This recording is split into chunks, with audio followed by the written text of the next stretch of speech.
berpengalaman, maka lebih berkepimpinan.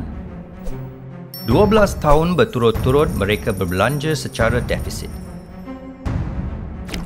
10 tahun berturut-turut mereka gagal mencapai sasaran sendiri.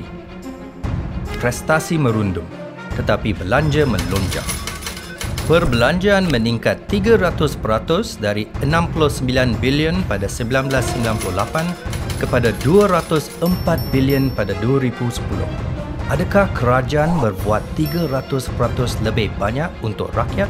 Bukannya ekonomi kita ada berkembang secara berkadaran. Hutang negara kita mencecah 556 bilion ringgit. Dalam masa 4 tahun, kerajaan berbelanja 325 bilion ringgit wang Petronas. Hasil minyak jika dibagikan kepada rakyat, 11,000 ringgit seorang.